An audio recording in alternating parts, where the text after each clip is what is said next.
welcome to another edition of our Investor Spotlight series brought to you by the Mountain Home Area Chamber of Commerce. You know, we have a lot of nonprofits across our community that do an incredible amount of good.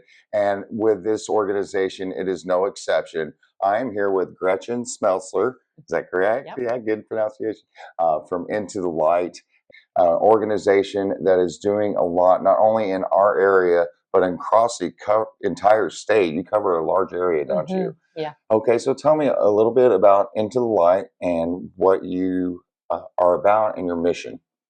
Yeah. So we were founded in 2015, Mhm. and our mission is to end child trafficking and bring hope to survivors. Mhm. So we actually started right here in Baxter County, which is Right. amazing that Yes. we started here and just with regular people, just like you and me, who had a heart to look at this issue, see what the need was in the state, and see how we could step into that and meet that need. Mhm. So since that time, we've just been growing and expanding.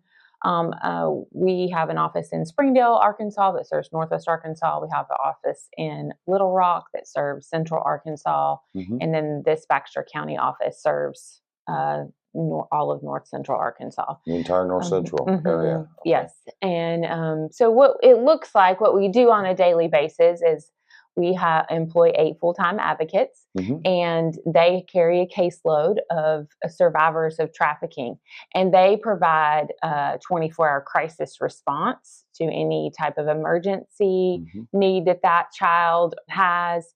We have a 24-hour crisis line, and so law enforcement, child welfare can call us 24/7, and we can respond day or night to go and meet with the child that's in that situation, that's been recovered or rescued from a trafficking situation, and meet with them and support them. And then our advocates, we call it relationship directed advocacy. So Okay. their goal is to establish a healthy relationship with this child. And we do serve some adults, and just to be able to offer trauma informed long-term support to them as they navigate the difficult journey of overcoming what has happened to them.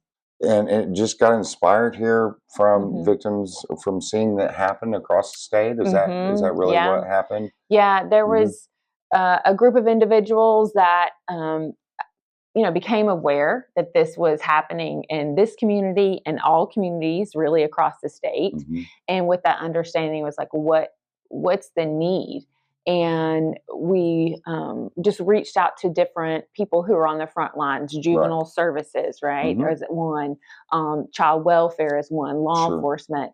And we're like, what is the need? And they needed people to be able to walk alongside victims, one, so they wouldn't be re-victimized. Right.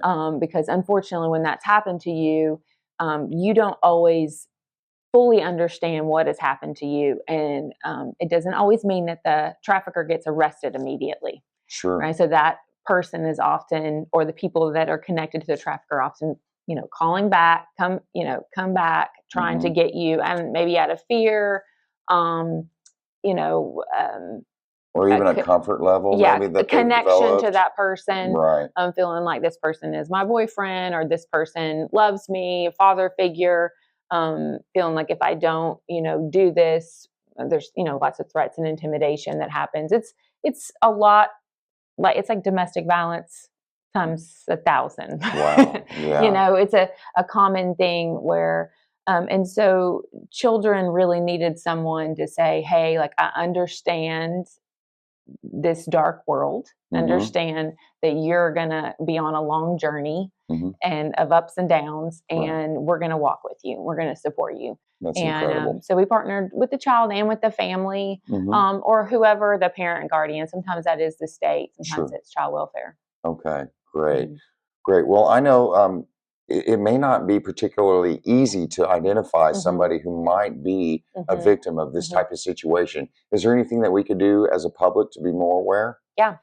Some ways the public can be engaged with this issue if they're, wanting to know, what are the red flags? What are the warning signs to Mhm. indicate that someone's being trafficked? For a child, that would look like missing a lot of school, or Mhm. not being enrolled, not being engaged in school at all. Right.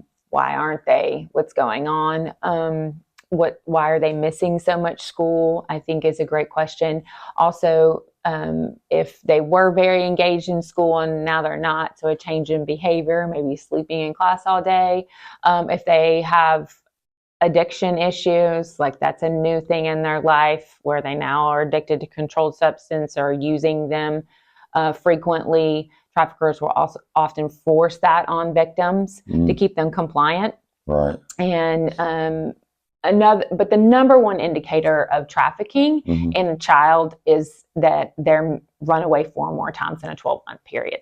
So if you 4 more times. 4 more times. Okay. So if it's where you have a child that's repeatedly running away, often they're running from something to something, and traffickers demand, hey, I want you to be here when I tell you to be here, right? Like, and they work hard at grooming and manipulating that child, right, to making them believe, this is a real relationship, or,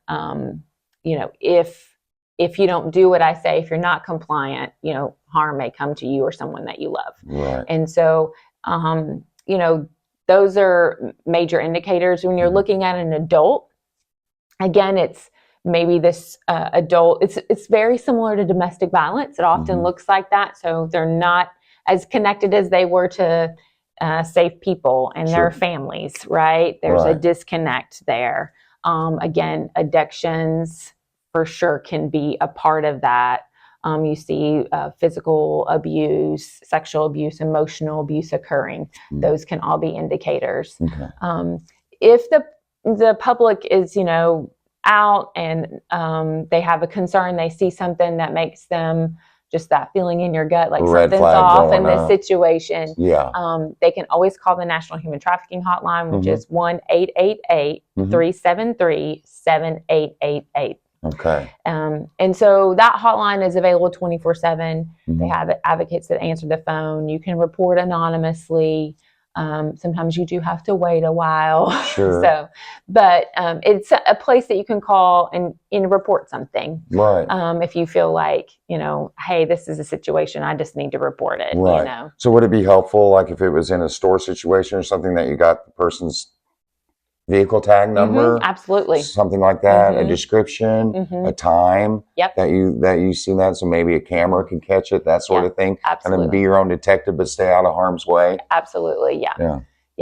And I think a way, is if it's safe. I wouldn't encourage anybody to follow anybody or anything like that. Right. But like, in a public setting, if you can engage with someone that you're concerned about, just have a conversation, and then if you can safely say without other people hearing, like, are you okay? Yeah. And just let them be in control of it. It may not be safe for them to answer you. To answer that at that time. Right.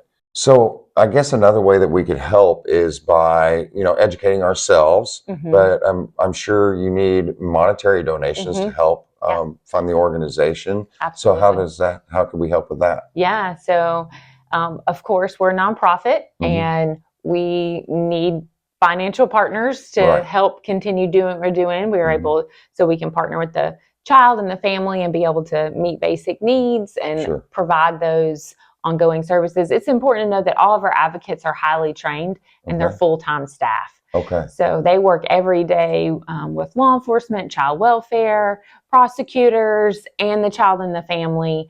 They're not volunteers, so they are trained, and so we, cost money to have staff, and so they are our front line. They are the heart of the organization, working with these children. And so different ways, you can go online to our website, intolightus.org, and give a donation there. We have monthly partners, and we call them our torch bearers because they help, shine the light and, carry us on month to month, and just ensure sustainability.